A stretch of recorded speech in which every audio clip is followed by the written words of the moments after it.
qualification pour le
a réussi le pari de se qualifier pour le troisième et dernier tour de ces éliminatoires. L'Éthiopie qui était pourtant dans un groupe où figurait l'Afrique du Sud. L'Éthiopie a réussi à tirer son épingle du jeu en étant leader de ce groupe avec 13 points. Mais là aussi, l'Éthiopie a dû pêcher selon la FIFA lors de la 4e journée. Et puis bon, il se pourrait donc que la FIFA souhaite également voir clair dans cette rencontre. Et certainement dans les prochaines heures, un verdict sera rendu par la Fédération internationale de football association. Maintenant, RVK, nous allons repartir d'où vous venez, c'est-à-dire du côté de Kinshasa, cette ville qui vous a abrité durant plusieurs jours, parce qu'il faut dire que Equinox Télévision était là, bien avant même l'arrivée des Lions du Cameroun. Et quand ils sont arrivés, c'était sous votre regard, et vous avez vécu de bout en bout leur séjour du côté de Kinshasa, et vous avez choisi de partager cela ce soir sur 100% Foot, sur Equinox Télévision en images. Je vous propose de suivre ce reportage, ce documentaire exclusif réalisé par RVK, envoyé spécial Equinox Télévision à Kinshasa. Aéroport international de Ndjili à Kinshasa, samedi 13 juin 2013. Veille du match contre les Léopards de la RDC. Dans le salon VIP, l'ambassadeur du Cameroun en RDC, Changou Ayafor, a mis en place le protocole d'accueil de l'équipe fanion du Cameroun sur le sol congolais. Le ministre des Sports, Adoum Garoua, chef de la délégation officielle, occupe les premiers rangs. Dans la salle de contrôle des visas, les Lions sont concentrés sur la bataille des fauves du dimanche. Tout simplement que j'espère que demain, on va faire un très bon match déjà. Qui dit faire un très bon match, dit forcément gagner le match. Donc moi j'espère que demain on va faire un bon match. Pas l'impression, mais ça nous dit c'est vraiment truc qu'il faut absolument qu'on ramène le résultat positif pour 3 points ici en RDC. Et ça va être un match très compliqué, on le sait. Maintenant je pense qu'on a besoin de discuter tactique et tout ça. Même grande responsabilité, on le sait. Et je pense qu'on est prêt. C'est le grand défi qui nous attend demain. La situation se trouve, c'est pas la situation de la poule en ce moment avec le match hier. C'est là où on a envie de faire un résultat ici. Déjà pas perdre ce match parce qu'on n'a pas le match derrière. Qui peut encore nous aider à nous qualifier si on fait un bon résultat demain. Si on perd pour le match. On a bien préparé le stage. On a encore des essais d'entraînement cet après-midi. Je pense que le match s'est déjà préparé dans la semaine et à nous de bien se reposer aujourd'hui, de bien préparer la journée d'aujourd'hui pour être prêt. La victoire de la Libye booste davantage le moral des joueurs. L'ambassadeur du Cameroun parle de son déploiement pour la mobilisation des compatriotes. Et comme vous savez que le match allait avoir lieu, et surtout ici à Kinshasa, pas que nous nous sommes mis ensemble pour la mobilisation de la communauté pour le soutien aux Lions, compte tenu de l'importance de notre match qu'ils ont à jouer contre les Léopards de la RD Congo. Nous nous sommes réunis. Nous avons, dans un premier temps, envoyé des messages pour les sensibiliser. Et nous avons eu une réunion pour discuter ensemble, puisque la communauté est organisée en association. Les Camerounais de Kinshasa ont également mis la main à la pâte. Nous attendons beaucoup de notre équipe nationale. Vous savez, depuis le match face au Togo, la communauté s'est mobilisée et continue de se mobiliser jusqu'à la dernière minute derrière notre équipe Fagnon. Nous espérons remporter la rencontre. Nous attendons à une victoire contre le Camerounais parce que nous croyons que les Lions sont à la hauteur de remporter ce match. Et c'est notre souhait le plus ardent. Le cortège des Lions va difficilement se frayer un chemin dans les interminables embouteillages de la ville de Kinshasa. C'est au Grand Hôtel de Kinshasa que toute la délégation va poser ses valises. Le jour du match, RDC contre le Cameroun, le grand stade des Martyrs de Kinshasa, les supporters de la RDC sont très confiants.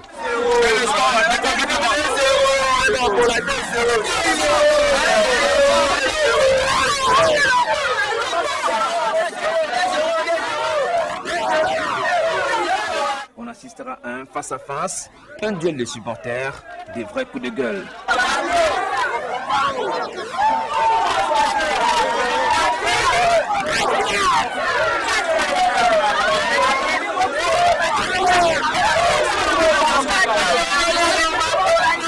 Les Camerounais se montrent toujours aussi dynamiques dans le champ des supporters.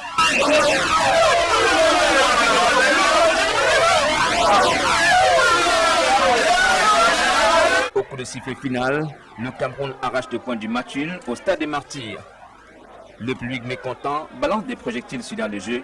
La police intervient pour éviter le désastre à la fin de la rencontre. À l'hôtel des Lions, c'est plutôt la joie d'avoir été libéré par ce point du match nul. Les supporters exultent. Très content, je suis même comblé par la prestation de nos joueurs. J'ai compris que nos joueurs sont en voie des millions et ils l'ont prouvé parce qu'il y avait la pression.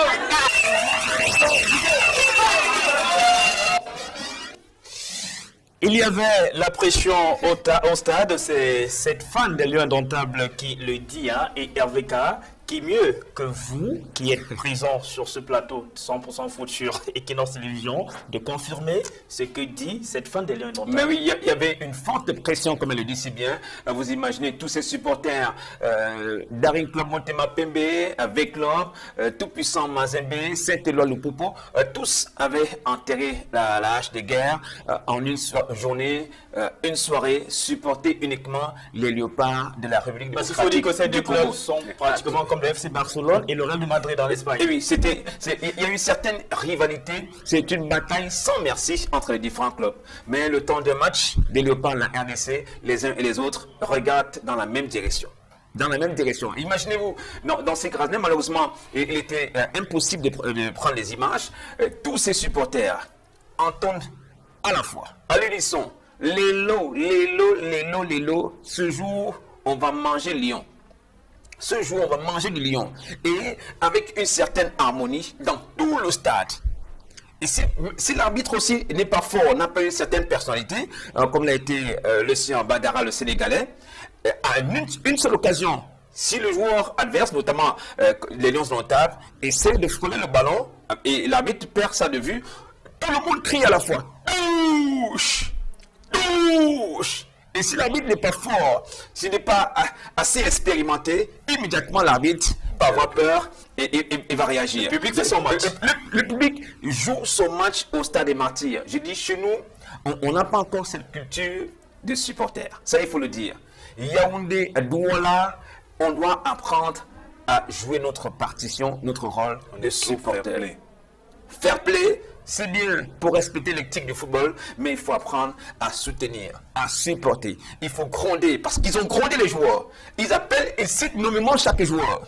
Poutou, mais qu'est-ce qui ne va pas? Molumbu, mais on veut te voir. Et ça à l'unisson. Et à l'unisson, tous ces joueurs, du côté des supporters du V-Club, de l'AS Vita de Kinshasa, ils avaient leur joueur, le latéral droit, pour Mpoko, qui a eu une activité de jeu extraordinaire. Parce que du côté des supporters du V-Club, il y avait une banderole spéciale pour ici Mpoko, de ce côté-là. Un très bon sauvetage. Et tout le monde criait, chantait Mpoko, Mpoko, Mpoko, vas-y de l'avant, Mpoko. Donc, ça motive davantage de joueurs. Il n'y a pas la culture uniquement des fan clubs. C'est la culture d'une équipe des léopards, la RDC. Alors Clément Zeko, rien qu'à écouter RVK, on comprend pourquoi les Congolais se sont carrément transcendés devant le Lion Indomptable.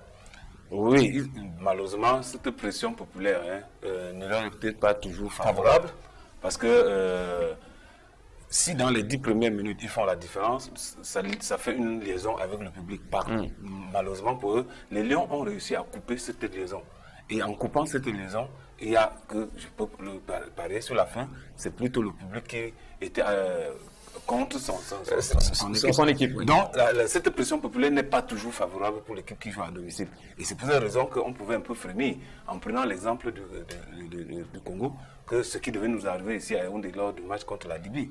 Bon, si le verdict de la FIFA est maintenue. Ça fait que le contexte du match va un peu changer. Et la pression peut aussi changer. Donc, cette pression populaire, elle est bien quand on vient supporter. Mais il faut que d'entrée et d'emblée, l'équipe pour laquelle le supporter est là soit dans le sens de la marche. Sinon, patatras. Hervé, à la mi-temps, c'est 0 but partout. Le public congolais, il y croit encore à un possible réveil des Léopards, à une victoire des Léopards devant une notable. Mais ce public, il croit toujours. Et il croit parce que c'est un public qui attend un sursaut d'orgueil de Dieu merci Mbokani, qui attend un geste d'éclat de Trésor Mputu, qui veut voir ce joueur davantage excellent dans ce match. Et à la mi-temps, tous sont debout et chacun s'interroge, se pose mille et une questions. Mais ici, il faut saluer la force mentale de nos joueurs. Il faut saluer la force mentale de nos joueurs. Dans les 10 premières minutes, j'ai eu comme l'impression qu'ils allaient craquer sous le coup de la pression et de cette ferveur populaire qui se dégageait des gradins. Mais on a vu des garçons costauds, je dis bien costauds mentalement, qui ont fait fi de tout ce qui s'est passé autour d'eux, qui ont complètement bouché les oreilles pour penser à une seule chose, une victoire et un match de football. Ils ont été complètement décomplexés par un début de match, on va le dire, délicieux. Si on veut parler d'une galette ou bien parler d'une pâtisserie, c'est un début de match délicieux parce que nos joueurs ont eu une force mentale terrible dans les 15 premières minutes pour aborder les Léopards de la RDC. Mais sacré supporter des Léopards et Police Sylvain Sangaou, parce qu'à la mi-temps, personne n'était découragé. Personne n'était découragé et certains ont parié sur les remplacements que devrait effectuer Claude-Marie Leroy. Extraordinaire. Pour la plupart, Claude-Marie Leroy leur a donné raison. Claude-Marie Leroy leur a donné raison. Parce qu'on a comme l'impression qu'ils suivent minute by minute, au jour le jour, cette équipe de Léopards, la RDC, et le coach aussi n'a pas droit à l'erreur parce que les uns et les autres ont une certaine connaissance des aptitudes et des capacités des joueurs, des membres de l'effectif de cette équipe de Léopards. Les joueurs dont la plupart sont issus du championnat de football. Vous avez un contingent spécial des joueurs du tout-puissant en Mazembe. Vous avez le capitaine du Daring Club Motema Pembe qui est dans l'équipe. Le capitaine de l'AS Vita Club qui est dans l'équipe. Donc certains joueurs sont des stars du championnat local de la première division de la RDC. Vous avez également d'autres vedettes qui viennent de l'extérieur, notamment du Merci Mbokani ou alors la nouvelle star du pays qui est Youssouf Moulumbu, qui était capitaine hier, le dossard numéro 7, et qui aujourd'hui est devenu l'une des personnalités les plus importantes, la nouvelle coqueluche, on va le dire ainsi, du football congolais. Voilà, Clément Zeko. Claude-Marie Leroy qui a jeté son dévolu sur des joueurs qui évoluent sur place dans le championnat de première division de football de la République démocratique du Congo. Et cela sert à cette équipe, même si en Afrique du Sud, lors de la dernière Coupe d'Afrique des Nations, cette équipe n'est pas allée assez loin. Mais au moins, on sent qu'il y a une âme au sein des Léopards de la République démocratique du Congo. C'est un choix que lui seul peut justifier, mais simplement, il faut, à mon sens, la situation géographique n'est pas un critère de sélection. Les deux critères de sélection, c'est la compétence et la motivation. Voilà les deux critères de sélection. Maintenant, il est vrai que c'est plus facile de regrouper les joueurs sur le territoire national pour faire des stages que de regrouper ceux qui sont dans la diaspora. Mais c'est un choix. S'il nous arrivait de faire la même chose, les contingences seraient plus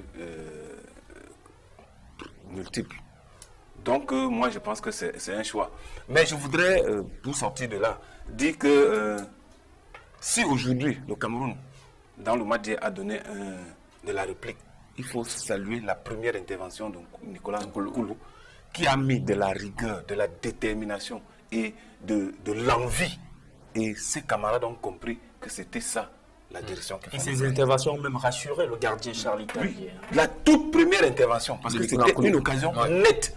Mais il s'est repris dans la vitesse de replacement et il est intervenu. Donc, c'était rigueur parce que lors du match contre le Togo, à l'aller, au retour là, on avait senti que les Lions n'étaient pas très agressifs. Il n'y avait pratiquement pas beaucoup de solidarité et de complémentarité. Mais hier, on a vu que tout cela a été rassemblé. Une défense poreuse, assez fébrile. Et le ton a été véritablement donné par le capitaine. Voilà, justement, Eric a plongé nous au sein de la tanière des Lions indomptables du Cameroun. Les Lions qui arrivent samedi matin. Vous allez les accueillir certainement à l'aéroport. Ils vont à l'hôtel. Comment est-ce que l'état d'esprit du groupe est en ce moment? Mais on a vu des joueurs complètement décrispés. Ça, il faut le dire déjà. Des joueurs complètement décrispés, des joueurs détendus, mais qui avaient un seul objectif. Et le même objectif. On avait l'impression que tous regardaient dans la même direction. Et ils nous l'ont confirmé qu'ils regardaient dans la même direction. Si vous avez eu l'occasion de poser la question aux joueurs, vous avez eu la réaction de Benjamin Moukandjo, de Jean de Makoun et de Allo Efoulou, c'était le même langage. Il fallait éviter d'être ridicule à Kinshasa. Éviter d'être ridicule, c'est-à-dire éviter de perdre dans ce match à Kinshasa. Il y avait cette détermination, il y avait quelque chose qui portait toute l'équipe.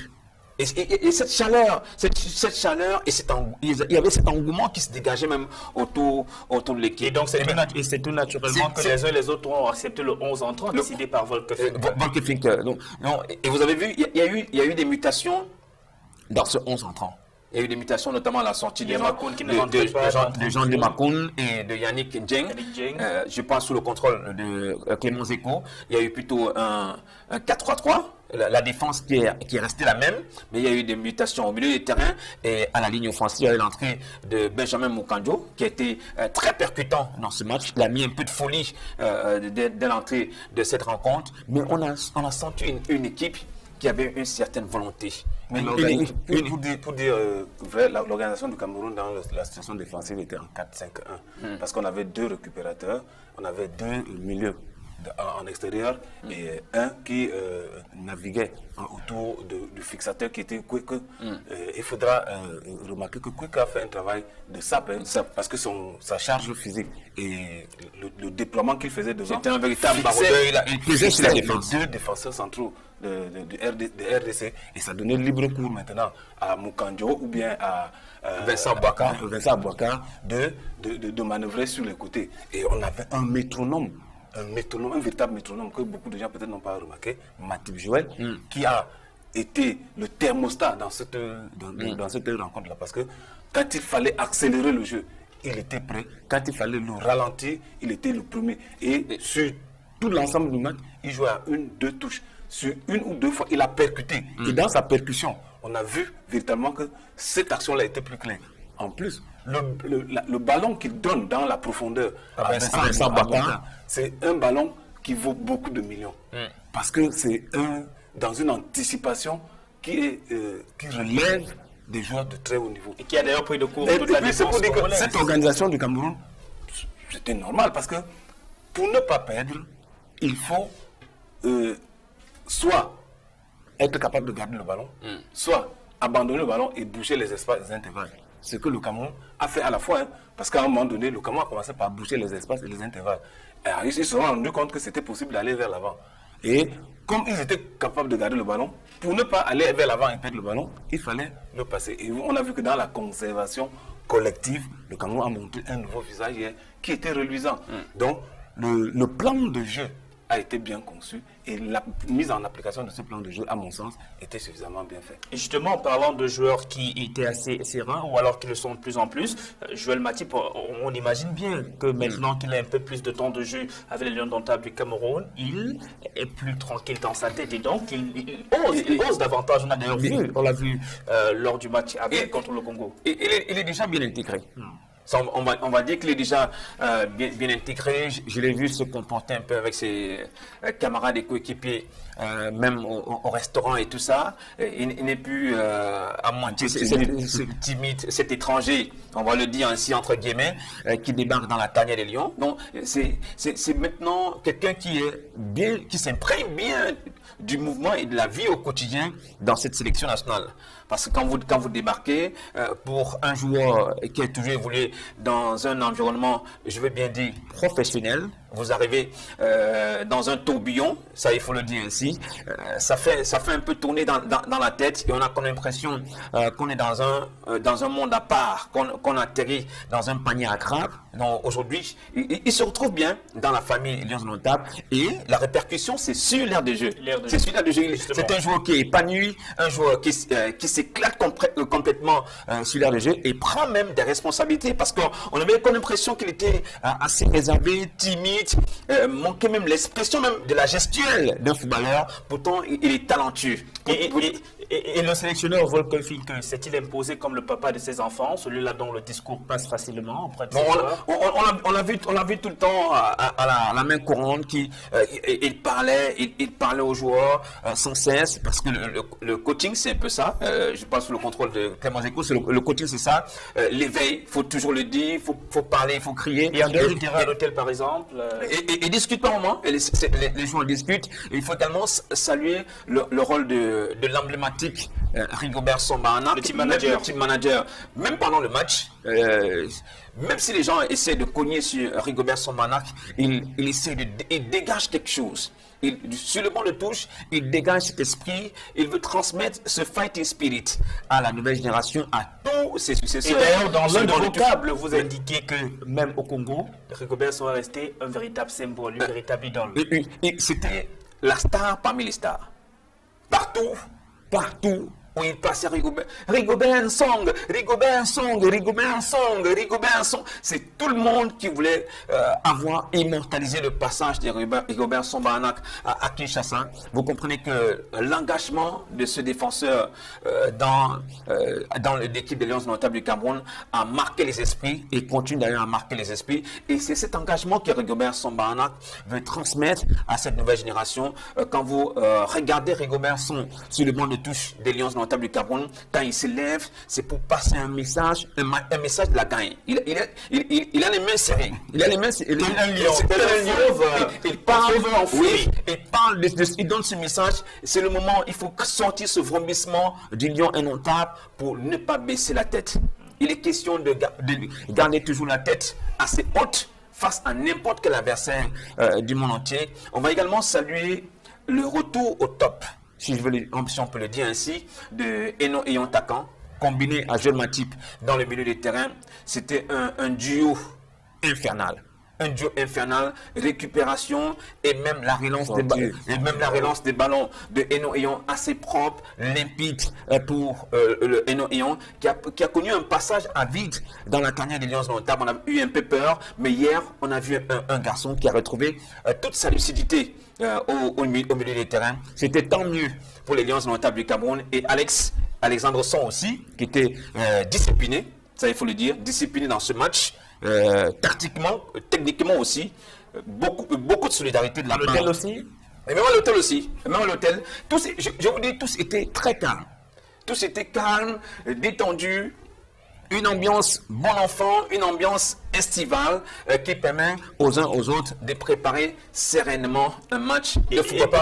Pourtant, c'était pas facile. C'était pas facile. À l'arrivée à l'aéroport, même certains policiers ont tenté de saper le moral des joueurs en exigeant des carnets de vaccination, parce qu'on exige à tout visiteur sur le territoire congolais d'avoir ce carnet de vaccination.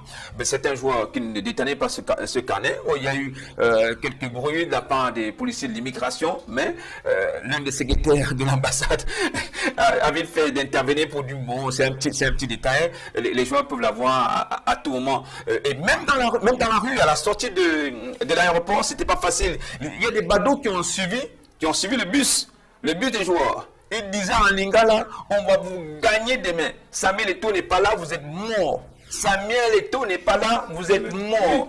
On va gagner demain. Ils suivaient le bus, vous comprenez. Les joueurs ont eu une véritable force mentale. Les rues bruyantes de la ville de Kinshasa. Avec avant de revenir sur ce match en image, avec un reportage de Jean-Paul Chuniat. Parlant de stars, il faut dire également qu'il y a une star congolaise qui est raccrochée, mais qui reste quand même sur place au pays, qui est toujours adulée par son peuple, par ses compatriotes Chabani. L'ancien monégasque que vous avez eu le temps de rencontrer.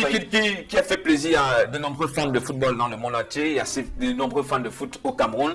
Chabani Chabani Nonda qui vit bien à Kinshasa. C'est un véritable Kinois que nous avons rencontré toujours aussi jeune, qui parle football et assez convivial. Chabani Nonda, bien installé à Kinshasa, bien installé.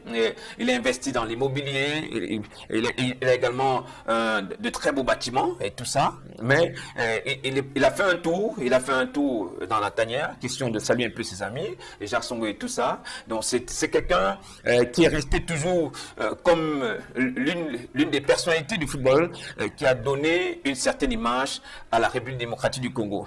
C'est pour cette raison qu'il est toujours respecté dans son pays. Et aujourd'hui, vous comprenez pourquoi il vient s'installer à Kinshasa pour dire que c'est ma terre, même s'il est du sud Kivu, mais il se sent très très bien à Kinshasa. Sacré Chabani Nonda, République démocratique du Congo, Cameroun, 0 but partout. C'est le score donc de ce match qui s'est disputé dimanche au stade des Martyrs de Kinshasa, un stade qui a une capacité d'accueil de 80 000 places assises. Et tenez-vous tranquille, ce stade a affiché complet hier, dimanche, à la faveur de cette rencontre. Revenons donc sur le match en lui-même dans ce reportage de Jean-Paul Chouniat.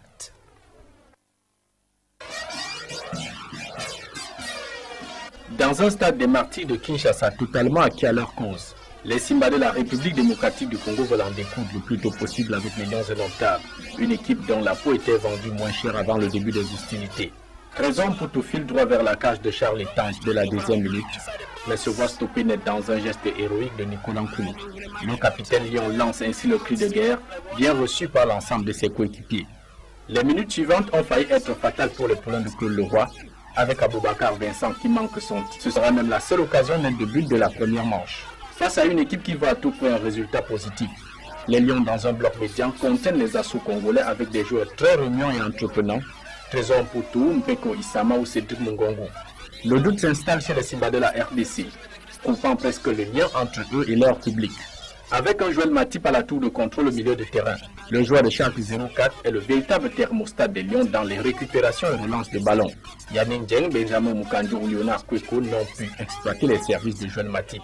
La présence de Samuel Eto'o ou Choupo-Moting aurait forcé le but, soutien des spécialistes de foot.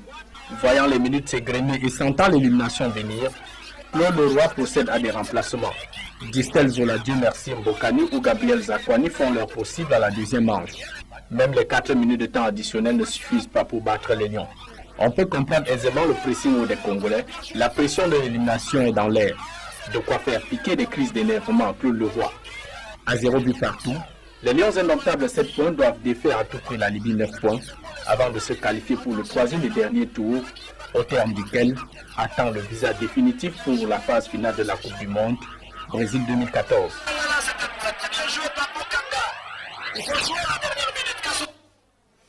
Voilà, place à l'analyse technique maintenant avec notre consultant Clément Ziko qui est technicien de football. Clément, on n'a pas forcément besoin d'être technicien de football pour comprendre d'après le 11 entrant de Volker Finke que le sélectionneur allemand est allé au Congo pour rentrer avec un match nul. Il n'est pas d'abord allé pour gagner, il n'est non plus allé pour perdre, mais il est allé d'abord conserver ou alors empêcher une défaite, éviter une défaite, rentrer ne serait-ce qu'avec un match nul, une victoire aurait pu arriver, mais surtout on a l'impression, à voir son dispositif d'entrée, que Volker Finke allait jouer le match nul. Oui, dans le fil rouge, c'était ne pas perdre. Et ne pas perdre 0-0 déjà, qui est le score du match au début, était déjà en notre faveur. Si on est dans l'optique de ne pas perdre. Et il ne restait plus qu'à défendre ce 0-0 le plus longtemps possible. Et pour le défendre donc ce 0-0 le plus longtemps possible, on avait deux possibilités. J'ai expliqué d'entrée. Soit on abandonne le ballon et on bouge les espaces et les intervalles pour empêcher l'adversaire de progresser et atteindre nos buts. Soit nous-mêmes, nous gardons le ballon le plus longtemps possible et provoquer les déséquilibres. Et à l'issue des déséquilibres, on peut aller vers l'avant. Donc, en le faisant, nous gardons le ballon. Si on a une occasion, on marque. Si l'occasion ne se présente pas, on ne marque pas. Et ça va donc faire que chaque fois qu'on a le ballon, on n'est pas obligé d'aller vers l'avant. On est obligé de trouver son partenaire, qu'il soit devant, qu'il soit derrière, qu'il soit à gauche, qu'il soit à droite, pour que le ballon soit conservé le plus longtemps possible. Je crois que ces scénarios-là, nous les avons observés hier avec les Lions. Par contre, ce qui est sûr, chaque fois que vous faites bouger le ballon, le bloc adverse doit être en mouvement. Et quand il est en mouvement, à un moment donné, il peut y avoir des retards dans les replacements. Et on peut profiter du retard dans le replacement pour aller maintenant vite vers l'avant. On peut, et vous avez vu que la passe de Matip est donnée dans l'intervalle parce que l'intervalle qui devait être bouché par le latéral, le défenseur central gauche, notre droit, ne l'a pas été à temps. Et c'est pour ça qu'il trouve cette profondeur. Donc, on peut aller vers l'avant si déséquilibre il y en a. Et si on n'y a pas de déséquilibre, on continue à rester. Donc, défendre le 0-0, c'est possible. Mais la seule chose, c'est que la pression du début de match est une pression qu'il faut être capable de supporter. Et la dépense énergétique qui est nécessaire pour y parvenir, il faut aussi être capable à même de l'avoir. Et ceci demande de la solidarité. Tout le monde doit travailler ensemble. Tout le monde doit être complémentaire. Ça a été le cas. Ça a été vraiment le cas. Oui. Tout le monde doit travailler ensemble. Quand on a perdu le ballon, qu'est-ce qu'on fait? Si le ballon est à tel endroit, qu'est-ce que moi je fais? Quand le ballon est derrière, tout le monde se pose à tout moment où il y a un ballon à un endroit, il y a un comportement qui est dicté par la position du ballon et les joueurs voisins à cette position. Donc, solidarité, ça a été vu. Complémentarité, parce qu'à un moment donné, vous allez voir que le latéral monte pour apporter un surnombre. Quand il monte, parce que l'essentiel pour eux n'est pas essentiellement de marquer, c'est d'empêcher d'encaisser. Quand il monte, la première des choses d'abord, c'est de compenser sa montée. Donc il y a quelqu'un qui va venir boucher la place du latéral qui est monté. Il est libre de perdre le ballon là-bas, il est libre de réussir. S'il réussit, tant mieux pour nous tous. S'il ne réussit pas, tant pis. Mais ce qui est sûr, la relance adverse sera difficile parce qu'on a contré. Vous voyez donc qu'il y a une compensation parce que quelqu'un a abandonné sa place. Vous voyez, avec ça, la rigueur dans l'organisation de jeu. Ça veut dire que chacun ne fait que ce que le jeu lui demande de faire. Il n'y a pas que je viens imposer. Non, le jeu vous demande à tel endroit de faire telle chose. Donc il y a eu cette organisation, il y a donc cette solidarité. Et c'est pour cette raison qu'on a dit hier, vraiment les Lions étaient organisés. Et pour une fois, vraiment, nous avons senti que leur orgueil avait été touché. Et chacun savait qu'il fallait redorer ce blason et redonner l'espoir. Et cet espoir-là, nous l'avons eu à la fin de l'année. Et le but manqué par Vincent Boubacar, on peut lui pardonner ou alors ce sont des choses qu'on pardonne difficilement à des attaquants? C'est des faits de jeu. C'est des effets de jeu. On peut lui pardonner, mais malheureusement pour lui, dans l'action, lui-même, il ne prend pas compte, il ne se prend pas en compte. Parce que si c'était pris en compte, il n'aurait agi autrement. Au lieu de faire sa feinte pour sortir à sa gauche, il aurait fait la feinte pour sortir à sa droite. Parce que il n'a pas pris l'information de voir que le but était plus grand à sa droite. Et lui, il est droitier. Ça veut dire que s'il fait la feinte et sort sur sa droite, il a la possibilité de bien manipuler la cheville. Malgré son ambidestrie, donc on dit qu'il peut jouer des deux pieds, malgré son ambidestrie, lorsqu'il fait la feinte et sort à gauche, il y a un défenseur qui vient boucher. Le temps de prendre en compte la situation de défenseur, de vérifier la vitesse du ballon, tout ça, ça peut arriver. Mais, je m'excuse auprès du Cameroun, on n'était pas obligé de marquer. Marquer, ça pouvait arriver. Ce qui était obligatoire pour nous, c'était de ne pas perdre. Et sur ce coup-là, le but était un bonus. Le but était un bonus. Mais on sait aussi que dans un match, c'est sur une occasion pareille qu'on peut rentrer facilement. Mais il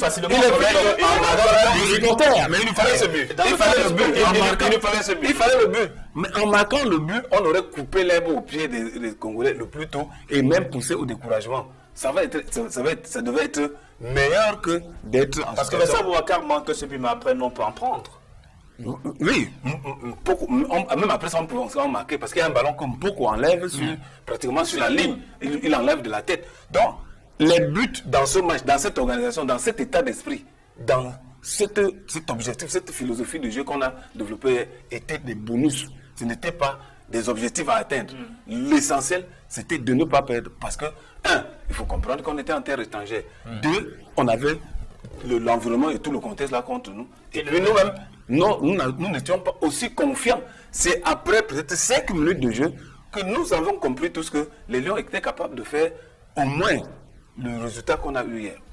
Alors, Hervé Vincent Boubacar, à la fin du match, de retour à l'hôtel, il s'en veut ou il est satisfait du match nul comme ses coéquipiers? Non, c'est quelqu'un qui était un peu meurtri. Je l'ai aperçu quand il allait au restaurant. Il n'a même pas passé du temps au restaurant. Il s'est servi.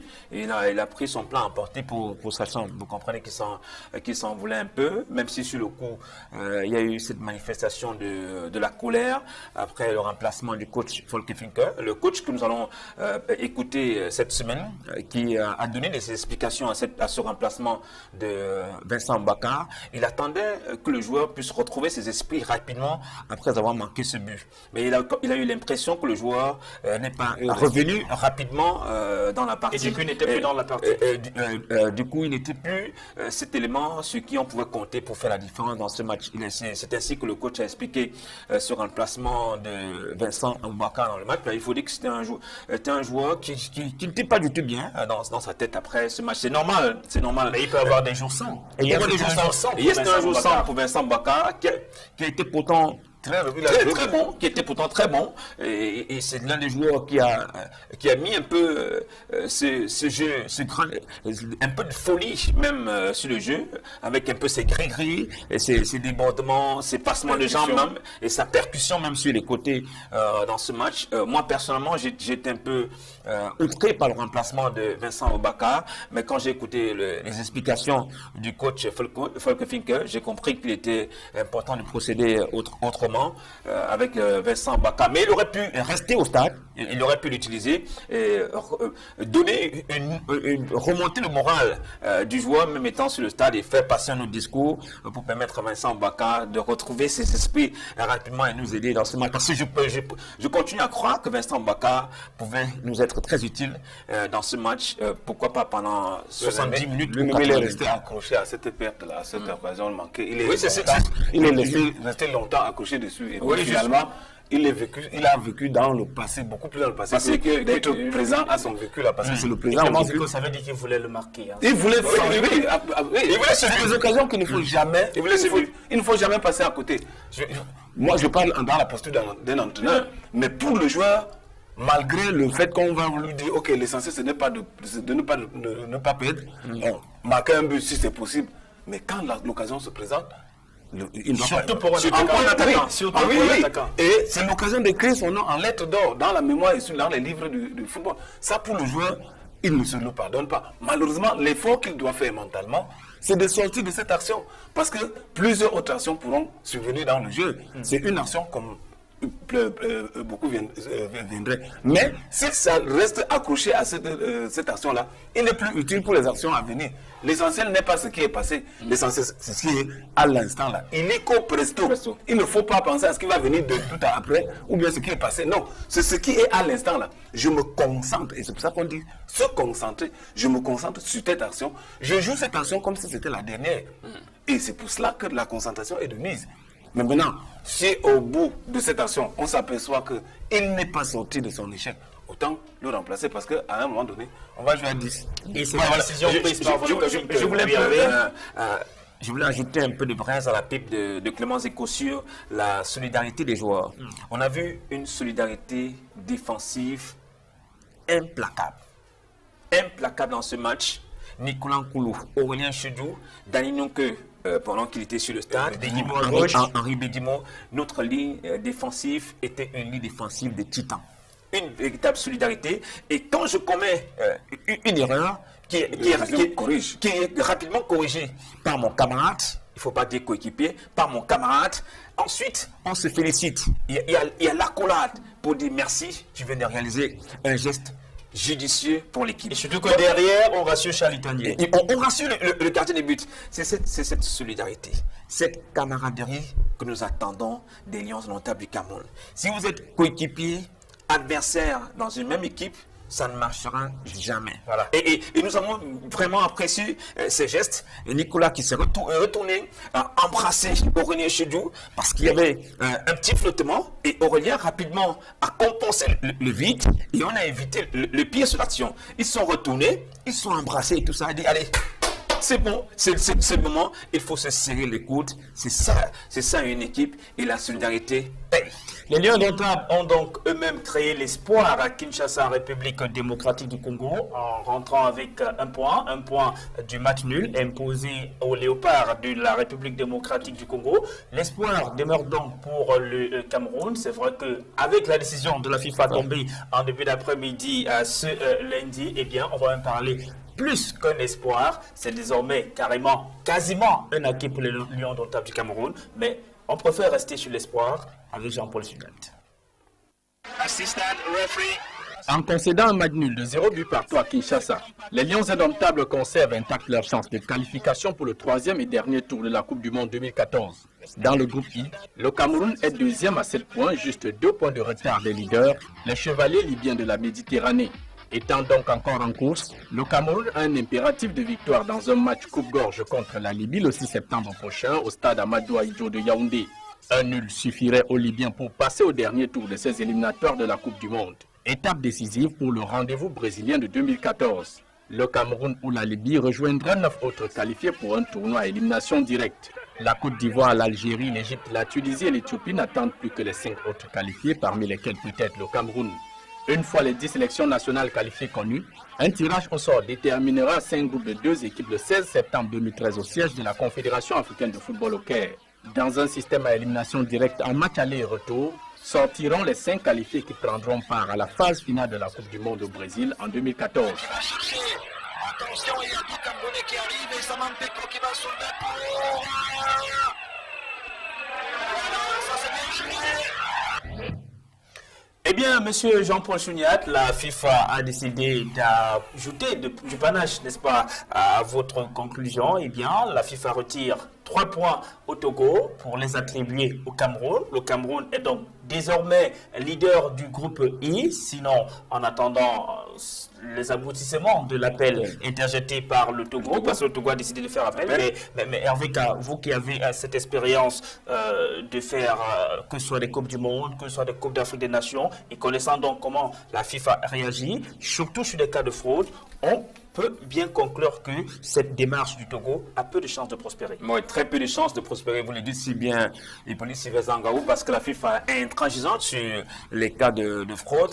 Ça, c'est une légèreté de la part de l'administration, de tout le team management des éperviers du Togo, qui aurait dû vérifier minutieusement toutes les feuilles de match et se rassurer que les joueurs n'ont pas de carton jaune, ou alors voir où se situe le trop de carton jaune pour certains, ou alors le carton rouge pour éviter des surprises désagréables comme ce retrait de 3 points à une sélection peut-être on a tellement misé sur Roman qu'on a oublié qu'il était sur le coup de 2 cartons jaunes. On peut parler, il y a des fiches disciplinaires. Il y a des fiches disciplinaires. Il y a quelqu'un dans l'équipe qui veille sur ces fiches disciplinaires, qui a un travail spécialement sur les feuilles de match, les fiches officielles de match. Ça devrait être son travail. À la fin des matchs de football, on sait que dans mon équipe, j'ai 3 joueurs qui ont reçu un avertissement. C'est un carton rouge, un carton jaune, et on essaie de les répertorier et rapidement porter à l'attention de la direction générale qui va régler ces cas litigieux auprès de la fédération ou alors auprès de la confédération de football. Donc c'est regrettable de la part de certaines fédérations. Il faut dire que le côté administratif compte en football. Le côté administratif est très important en football.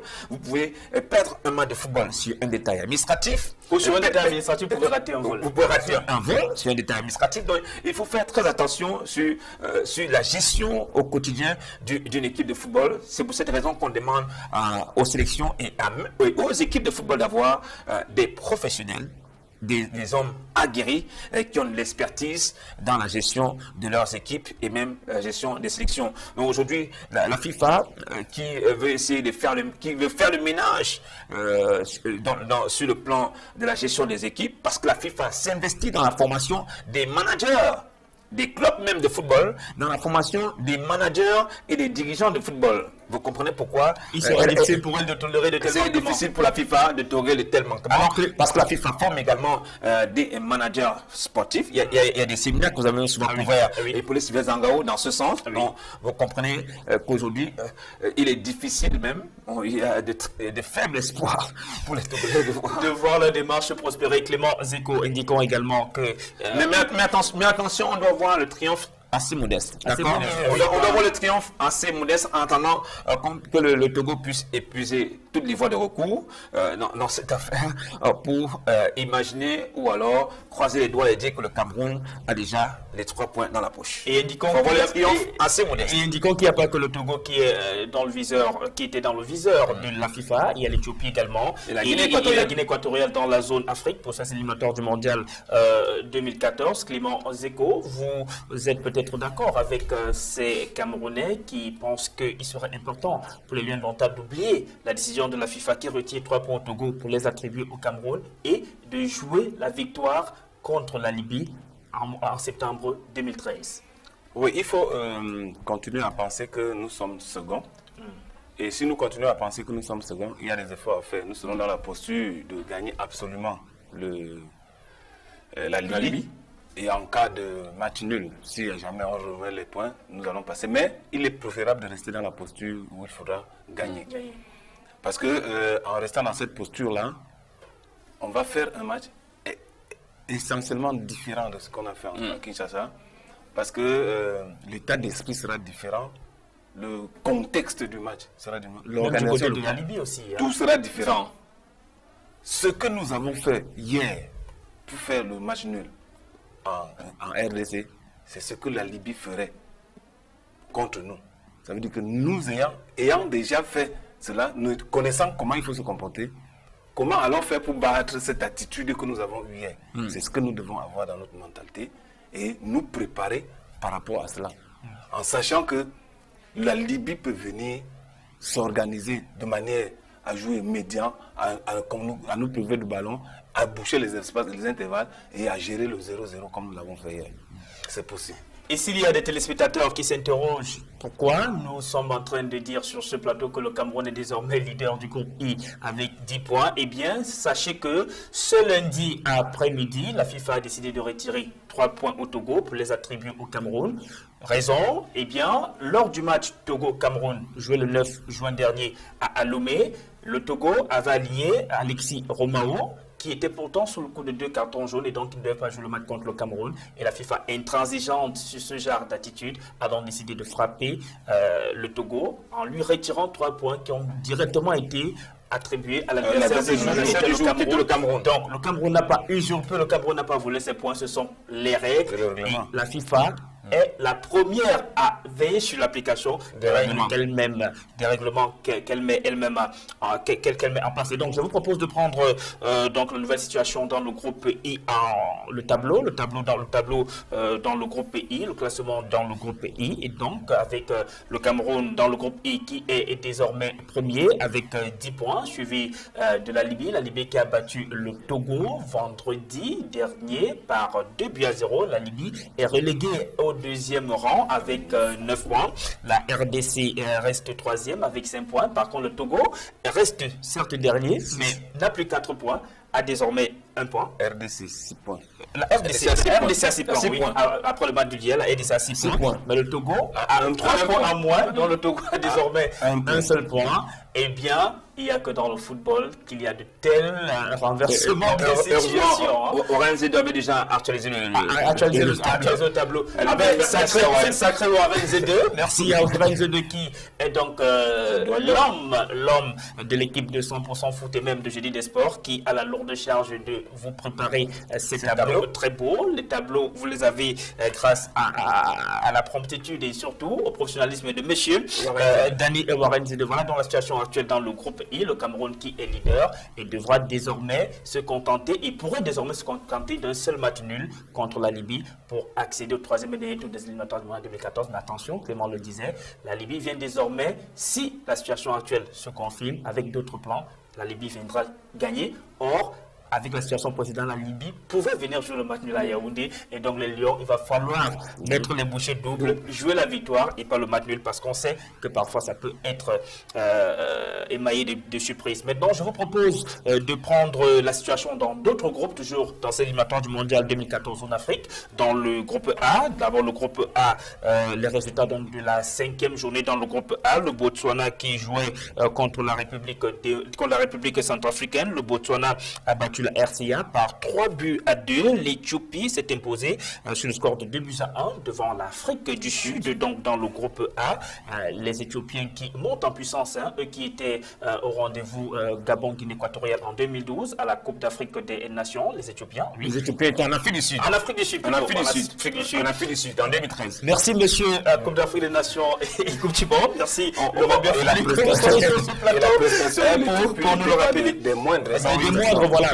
Lors de cette CAN 2013. Cette équipe, on l'appelait conduite par un Éthiopien. On va les appeler les pays, c'est l'un des pays émergents du football africain. Et l'Éthiopie est en train de le confirmer. Mais il faut dire qu'en Afrique de l'Est, ça ne dort pas, on travaille. Il y a également le Kenya qui vient en puissance, contrairement peut-être aux dernières décennies. Le Kenya, l'Éthiopie, le Malawi, la Namibie sont également en train de se remettre sur des rails aujourd'hui. Il y a 32 ans, l'Éthiopie a été sortie de l'échiquier du football africain. Maintenant qu'ils sont revenus, ils reviennent de fort belle manière. On parlait uniquement des athlètes. Et donc le classement dans ce groupe A, l'Éthiopie est en tête avec 13 points. 13 points donc pour l'Éthiopie, suivi de l'Afrique du Sud qui a 8 points. Le Botswana a 4 points et la République centrafricaine compte 3 points. Dont le Botswana et la RCA sont éliminés.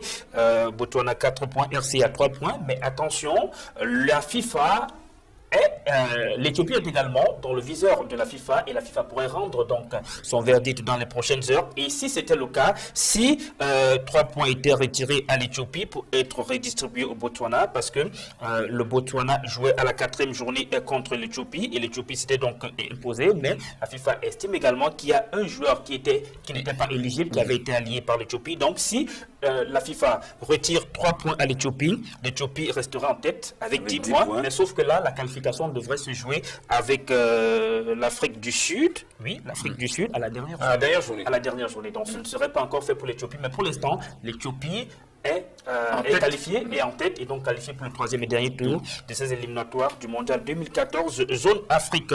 Plongeons à présent rapidement dans le groupe B. Le groupe B avec le Cap-Vert que jouait contre la Sierra Leone à la 5e journée de ce championnat, à la 5e journée de ces éliminatoires du Mondial 2014. Tellement dans le championnat, il est tout en tête. Le Cap-Vert et la Sierra Leone. Le Cap-Vert a battu la Sierra Leone par 1-0. La Guinée équatoriale et la Tunisie ont fait jeu égal, 1 but partout. Et le classement, rapidement, on le prend. Dans ce groupe B, la Tunisie est en tête du groupe B, donc avec 11 points, suivi du Cap-Vert qui totalise 6 points. La Sierra Leone a 5 points. Et la Guinée équatoriale également a 5 points. La Guinée équatoriale aussi est dans le viseur de la FIFA. La Guinée peut aussi perdre 3 points. Il se retrouverait à 2 points dans ce groupe B. Voilà, on va maintenant passer au groupe C. Nous sommes toujours dans la zone Afrique, 5e journée. Résultat, dans le groupe C, un groupe constitué du Maroc. Le Maroc qui jouait donc son match de la 5e journée contre la Gambie. Le Maroc s'est imposé sur la Gambie par 2-0. Voilà. Et la Tanzanie, la Tanzanie qui avait battu le Cameroun en amical. Vous vous souvenez, la Tanzanie a été battue. Alors, lourdement, 2-4 par les éléphants de Côte d'Ivoire qui se sont également offert un spectacle. Vous savez qu'il y a eu des bagarres entre Gosso et son coéquipier et Razak, alors qu'ils étaient en stage. Il y a eu des bagarres dans ce groupe-là. Il a fallu un très grand Lamouché pour prendre décision qu'il faut. Alors, le classement dans le groupe C, la Côte d'Ivoire est bien évidemment qualifiée avec 13 points, suivi du Maroc 8 points, la Tanzanie a 6 points, la Gambie a seulement 1 point.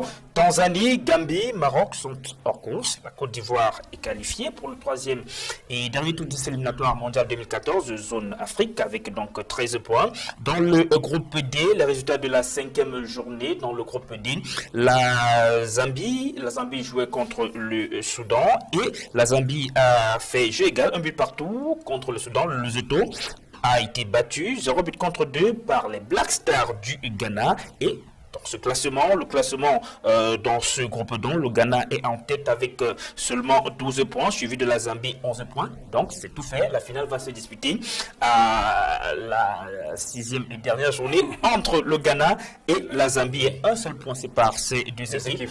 Donc attention, les Black Stars risquent gros. Le mec de la Coupe d'Afrique. Voilà, les Black Stars risquent gros dans ce match de la dernière journée dans le groupe I. Le Soudan a 4 points, le Lesotho a seulement 2 points dans ce groupe I. Et puis, prenons à présent un autre groupe, le groupe G, le groupe E cette fois-ci, les résultats de la 5e journée, le Congo Brazza, pas la RD Congo, mais le Congo Brazza jouait contre le Burkina Faso. Les Congolais ont été battus 0 but contre 1 par les Burkinabés. Le Gabon également dans ce groupe jouait contre le Niger. Le Gabon a laminé le Niger par 4 buts à 1. Le classement, le Congo est en tête avec 10 points, suivi du Burkina Faso 9 points. Donc là aussi c'est du mano à mano. C'est du mano à mano très serré. Le Gabon a 7 points, le Niger en a 3 dans ce groupe E. Le groupe F, à présent, les résultats de la 5e journée dans le groupe F, le Malawi qui était face au Kenya. Alors le score de ce match, 2 buts partout entre ces deux pays. Et également l'autre match mettait aux prises, la Namibie au Nigeria, 1 but partout également. Les Super Eagles du Nigeria qui ne sont pas très à l'aise dans ces éliminatoires, eux qui sont pourtant champions d'Afrique et qui défendent les couleurs de l'Afrique à ce moment la Coupe des Confédérations. Le classement dans ce groupe, le Nigeria est en tête avec 9 points, mais pas encore qualifié parce que le Malawi est derrière avec 7 points. 2 points seulement séparent ces deux équipes. La Namibie est 3e avec 5 points. Dernier, Kenya, 3 points seulement. Alors rapidement, on va lire rapidement avec le groupe G, le groupe du Mozambique. Le Mozambique qui jouait contre l'Égypte, les pharaons d'Égypte qui reviennent également en puissance après avoir manqué la CAN 2012, Gabon, Guinée équatoriale et 2013, Afrique du Sud. Le Mozambique donc a été battu 0 but contre 1 par l'Égypte. La Guinée a été abattue le Zimbabwe par 2 buts à 0 dans le classement. Le classement dans ce groupe, l'Égypte est donc déjà qualifiée. L'Égypte a 15 points dans ce groupe. L'Égypte est qualifiée. La Guinée a seulement 10 points dans ce groupe. Le Mozambique en a 2 et le Zimbabwe 1 point seulement. Le groupe H à présent, le groupe H avec le Rwanda et le Niger et le Niger, voilà, et l'Algérie. Le Rwanda et l'Algérie. Le Rwanda, donc le Bénin et le Mali également dans ce groupe H. Alors, les résultats de la 5e journée dans ce groupe, le Rwanda 0, Algérie 1, Mali 2, Bénin 2. Au classement, les Algériens sont en tête avec 12 points, suivi du Mali 7 points, le Bénin a 4 points, le Rwanda a 2 points, l'Algérie 12 points, Mali 7 points, c'est fait, c'est fait pour l'Algérie. L'Algérie est qualifiée pour le 3e et dernier tour de ces éliminatoires du Mondial 2014 zone Afrique. Prenons un autre groupe, le dernier groupe de ces éliminatoires du Mondial 2014 zone Afrique, le groupe J, parce que nous avons déjà parlé du groupe I, qui est le groupe du Cameroun, le groupe constitué de l'Ouganda, l'Angola, le Libéria et le Sénégal. Les Lions de la Teranga, malheureusement, qui ne registre plus depuis un bon moment. L'Ouganda a battu l'Angola par 2 buts à 1. Le Libéria a été battu 0 but contre 2 par le Sénégal. Le Sénégal est pourtant, par contre, en tête avec 9 points, suivi de l'Ouganda 8 points. Là aussi, c'est très serré, très serré.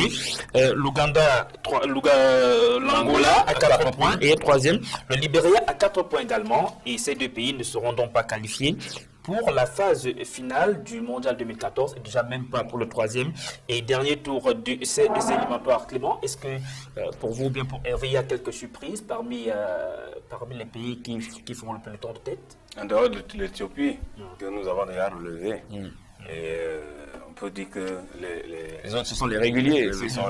C'est des cadeaux. Mais le retour de l'Égypte est quand même remarquable. Le retour des pharaons d'Égypte. Mais l'Égypte a préparé son retour.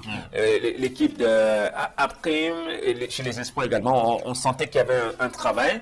Et tous les vieux, tous les anciens, pratiquement ont pris leur tête internationale. Et aujourd'hui, c'est une nouvelle génération des pharaons d'Égypte qui est sur le terrain. Vous comprenez qu'on a fait exprès d'observer ce passage à vide chez les pharaons d'Égypte pour préparer une nouvelle génération des pharaons qui va bien sûr représenter dignement l'Égypte. Et pendant que les pharaons étaient absents sur la scène, ils travaillaient à la maison. C'est une sélection qui viendra toujours tâtonner, une sélection qui viendra à balbutier avec des vieux, entre guillemets, et tout ça. Mais cette fois-ci, il y a des jeunes vraiment, des jeunes loups aux dents très longues dans cette équipe des pharaons d'Égypte. Le passage à vide a constitué une hibernation et ils sont sortis de cette hibernation, ça se voit. Et il faudra comprendre que les grandes nations ont cela de particulier, de pouvoir se reprendre pour reprendre les places qui sont les leurs sur l'échiquier. Nous savons que l'Égypte à un moment a tourné pratiquement sur la Coupe d'Afrique. Après, a un peu sombré. C'est maintenant, ils sortent de leur hibernation. Mais Clément Zeko, sans vite aller en besogne, en regardant ceux qui sont en tête de leur groupe, on peut bien se rendre compte que le troisième et dernier tour sera assez disputé. Hein. C'est un tour qui va quasiment mettre en compétition les meilleurs, tous les grands du continent. Et donc, une fois encore, on risque de voir de grands pays être absents de la phase finale au profit d'autres. Bien entendu. C'est tant mieux pour le spectacle et tant mieux également pour le football africain. Parce que vous avez des pays aujourd'hui qui montent en puissance, notamment le Burkina Faso, même le Congo-Brazzaville. Le Congo-Brazzaville qui a le titre de champion d'Afrique avec son équipe de la Kiré, cette fois entraînée par Joseph Marius Omo, et qui a dominé littéralement sa compétition. Ça veut dire que le Congo-Brazzaville également est une sélection qui prétend à être parmi les meilleurs aujourd'hui sur le continent africain. Vous avez le Burkina Faso, vice-champion d'Afrique, en titre, et qui est également une sélection assez jeune, de très jeunes talents. Vous avez également l'Éthiopie. Si l'Éthiopie n'est pas sanctionnée par la FIFA, on aura pratiquement une révolution de cette dernière. Et même si elle est sanctionnée, elle peut se rattraper. Même si elle est sanctionnée, il y aura véritablement une finale dans le groupe de l'Éthiopie. Le groupe C, à la dernière journée. Hippolyte, il faut simplement remarquer et comprendre que les 5 représentants de l'Afrique doivent être suffisamment forts pour être représentatifs, je me répète, du football africain. Parce qu'à l'échiquier mondial, ça ne doit pas être de la blague. Nous avons vu... Ce sera un rendez-vous des meilleurs. Un rendez-vous des meilleurs. Il faudra donc que dans ces éliminatoires, que ce soit les meilleurs États africains qui soient représentatifs véritablement du football africain. Parce que la Coupe du Monde au Brésil, et lorsque nous voyons...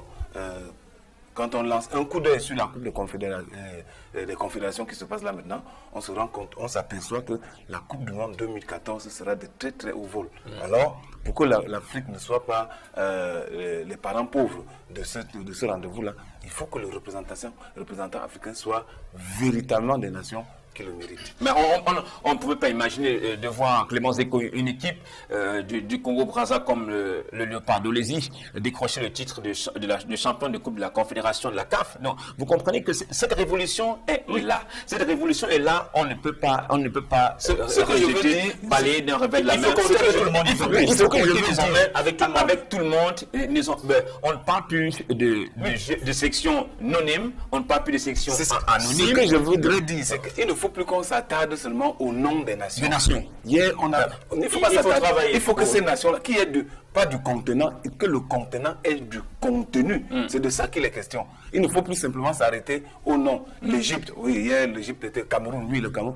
Il faut qu'on soit vraiment représentatif du football africain pour aller à ce challenge-là. C'est de ça que je parle. Que ce soit l'Éthiopie, que ce soit la Guinée équatoriale, mais que ces nations-là, à cet instant-là, soient représentatives. Ce serait de bien fait. Voilà, messieurs, nous allons quitter les terrains des éliminatoires du Mondial 2014, notamment en zone Afrique, pour revenir au Bercail, parler du championnat Elite One qui reprend en droit de citer le week-end prochain, notamment dimanche. La Ligue de football professionnel du Cameroun a fait cette annonce ce lundi. L'Elite Tour reprend samedi, Elite One dimanche de cette semaine, donc ce week-end, le week-end prochain. Et parlant de l'élite One, on va s'intéresser à l'Union sportive de Douala qui a tenu dimanche une assemblée générale dans la ville de Douala. On voit d'ailleurs en image une assemblée générale, on ne sait pas ça l'image, on va nous proposer plutôt l'image tout à l'heure, de l'Union sportive de Douala, mais peut-être avant d'y revenir pour boucler, voilà, cette fois-ci de manière définitive, le registre des éliminatoires du mondial 2014. Voilà, on prend l'Union sportive de Douala, nous y sommes déjà, on reviendra peut-être sur le bilan de la CAN plus tard. L'Union sportive de Douala, donc, son assemblée générale avec cette Nassara carte qui avait déjà été présentée à la presse dans la ville de Douala en semaine.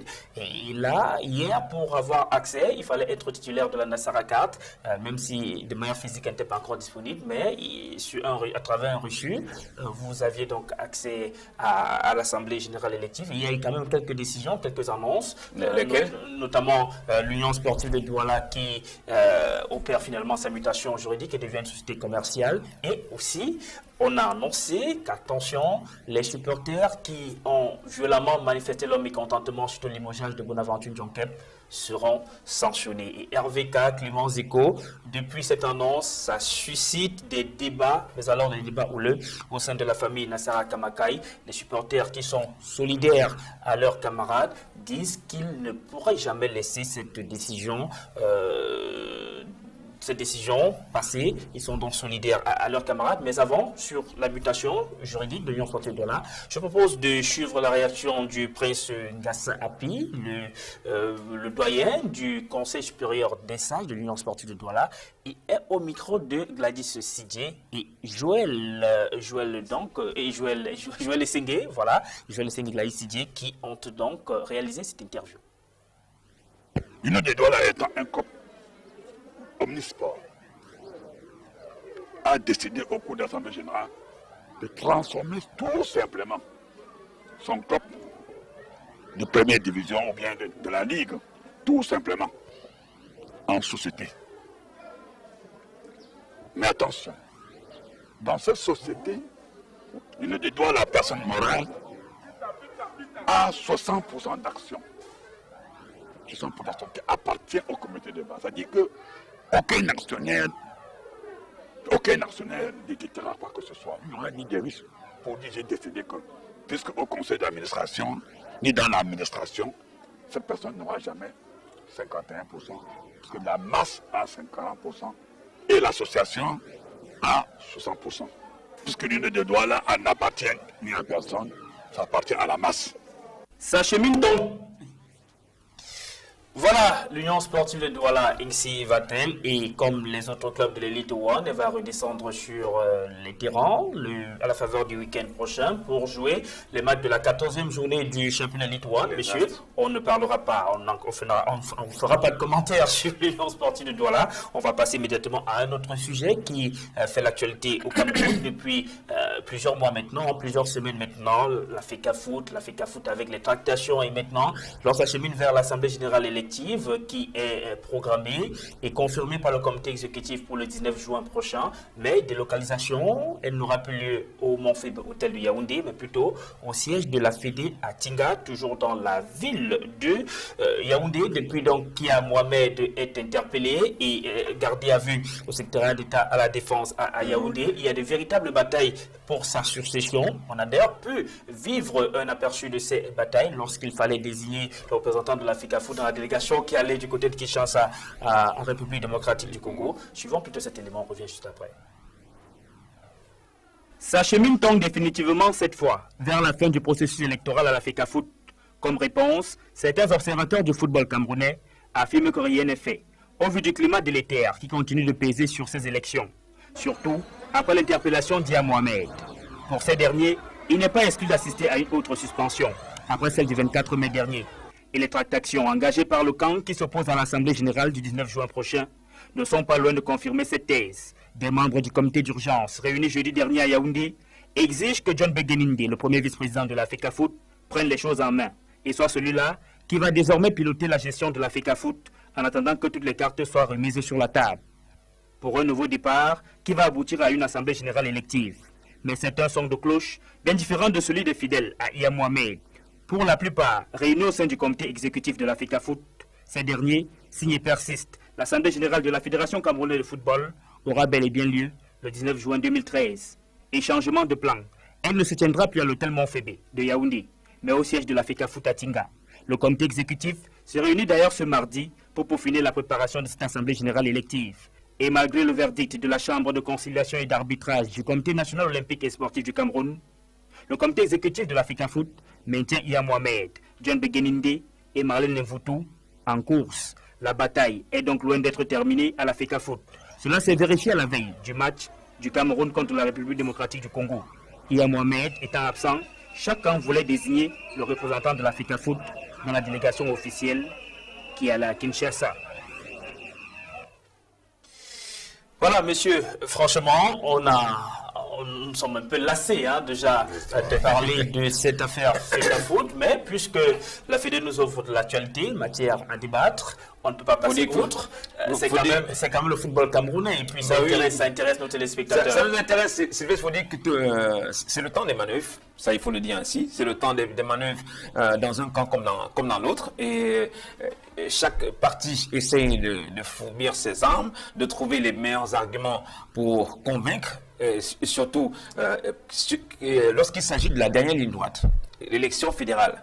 Parce qu'il s'agit cette fois-ci de s'accaparer de la gestion du football camerounais. Et comme vous l'avez si bien dit dans votre reportage, pour le gouvernement actuel de la Fédération camerounaise de football et les questions de tenir ces élections ce 19 juin 2013. Alors, doit-on finalement vivre l'issue de ce véritable feuilleton riche en rebondissements chez les opposants au régime de la Fédération camerounaise de football? Il n'est pas question.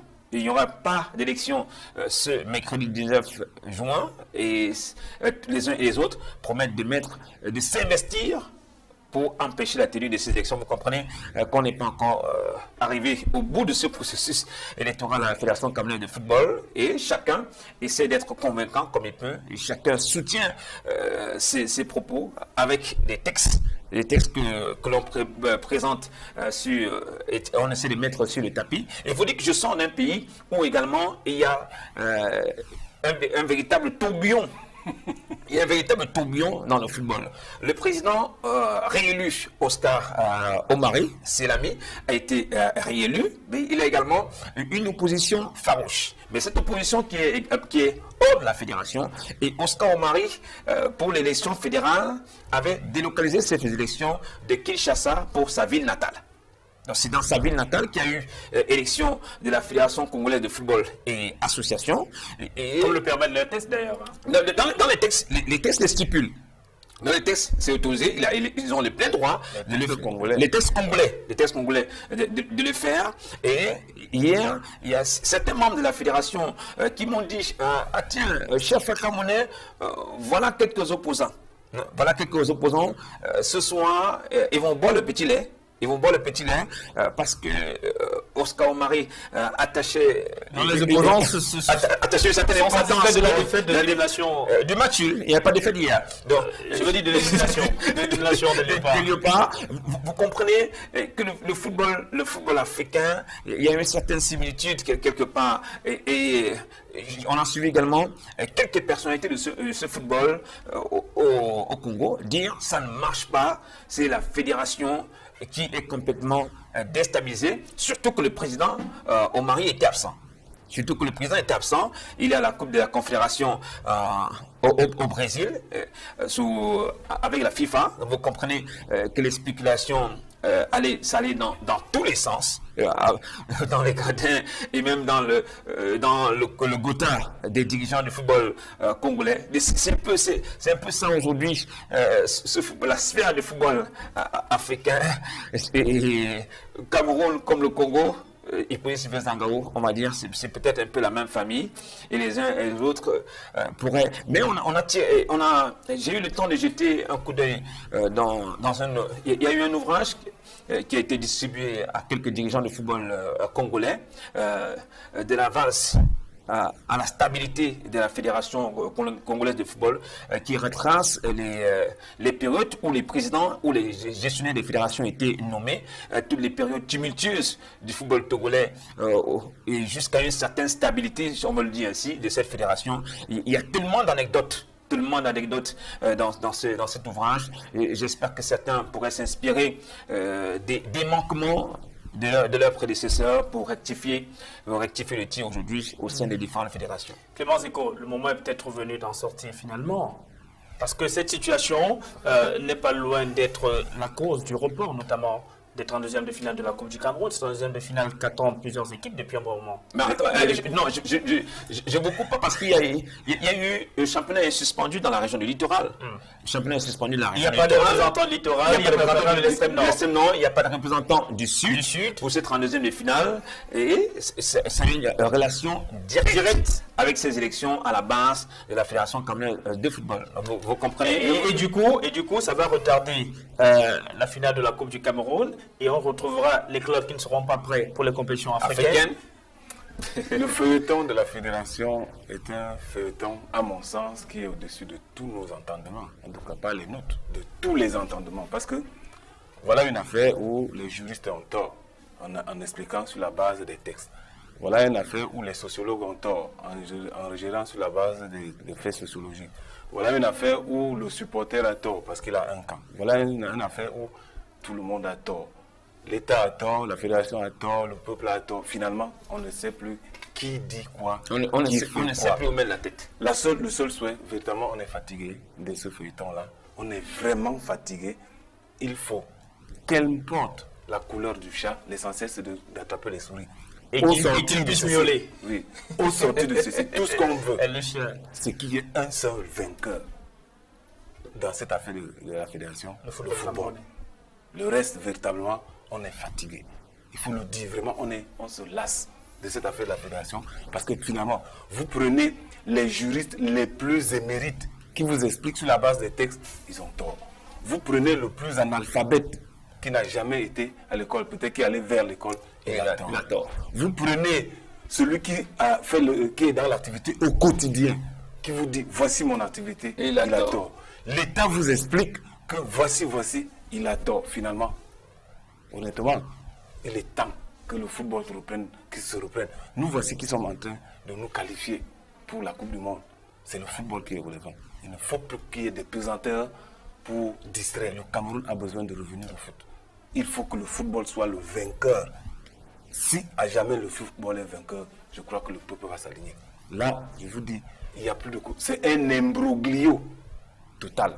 Moi, véritablement, je ne peux plus vous dire, voici le point de vue que je peux émettre. Parce que, quel que soit ce que vous aurez dit, quelle que soit l'obédience dans laquelle vous aurez tort, mais quelle est cette affaire où tout le monde a tort?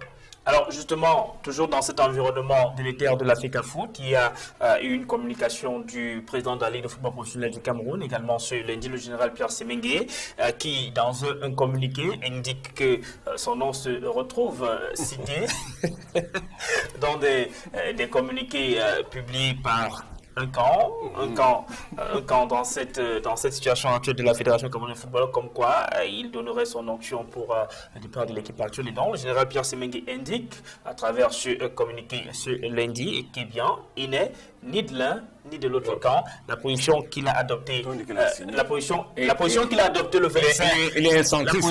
adoptée le 25 mai dernier, je le cite, est une position républicaine. C'est une position cette position consistait à adopter, tout comme beaucoup d'autres, la suspension de l'Assemblée générale élective qui était la première qui était prévue, mais il dit bien que c'était une décision républicaine. Ça n'a rien à voir avec une position partisane quelconque. Comment doit-on comprendre ça aujourd'hui? Quand on sait surtout que juste après cela sur Radio Equinox, on a eu Antoine Depadou et Sumba Inga qui a été interrogé sur cette sortie du président de la Ligue de football professionnel du Cameroun, que l'on disait à travers les différents communiqués qu'il était solidaire à certains membres du comité d'urgence qui se désolidarisaient eux du gouvernement actuel de l'Africa Foot. Alors, Hervéka et Sombayenga estiment que le général Pierre Semengue est en mal de résultats et donc du coup il veut jouer la carte de l'ange et dans son jeu il finira par être rattrapé. Il veut jouer les Ponce Pilate. Non, vous comprenez pourquoi vous comprenez le mal-être de certains fans, de ceux qui militent pour le football aujourd'hui au Cameroun. Ils sont mal parce que c'est un tourbillon, on ne sait plus pratiquement à quel sein se vouer. Je vous ai expliqué que chacun campe sur sa position pour arriver à ses fins. Si vous écoutez les uns et les autres, vous aurez le tournis. Je dis bien, vous aurez le tournis. Comme le disait Clément Zeko, ce sont des footballeurs qui sont perdants.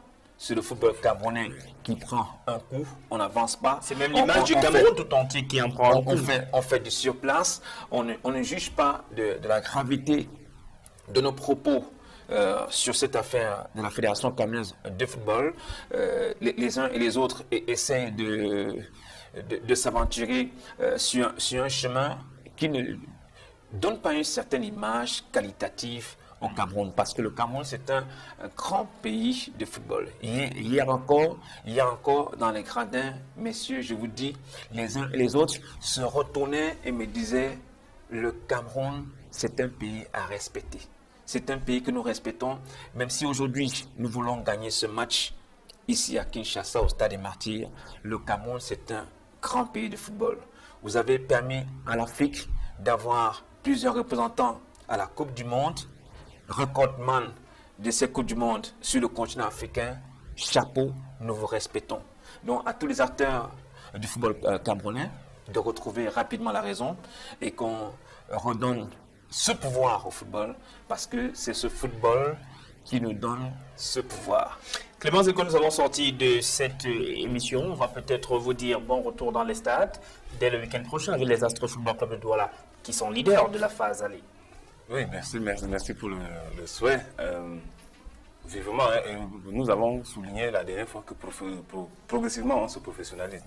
On nous a donné le temps de la trêve qui partait du 9 au 22, donc on reprend le 23. Si c'est respecté, c'est déjà bien parce qu'au moins là, les timings sont respectés.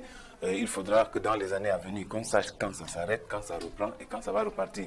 Parce que c'est avec ces temps forts-là que l'on peut préparer sérieusement une équipe et justifier de la performance ou pas. Aujourd'hui, nous sommes des sorciers ou des apprentis sorciers parce qu'on fait des choses de manière pas scientifique. Pourtant, on est allé à l'école de manière scientifique pour faire ces choses-là. Donc, déjà encourager la Ligue pour cela, mais les exhorter à continuer dans le bon sens. Merci Clément Zeko, merci Hervéka, bon retour chez vous au Cameroun. Merci aussi merci à vous chers téléspectateurs d'avoir été encore nombreux pour cet autre rendez-vous de 100% foot sur Equinox Télévision. N'oubliez pas la rediffusion ce mardi à 16h30. Retrouvons-nous dans les conditions du live lundi à 20h45. Au revoir.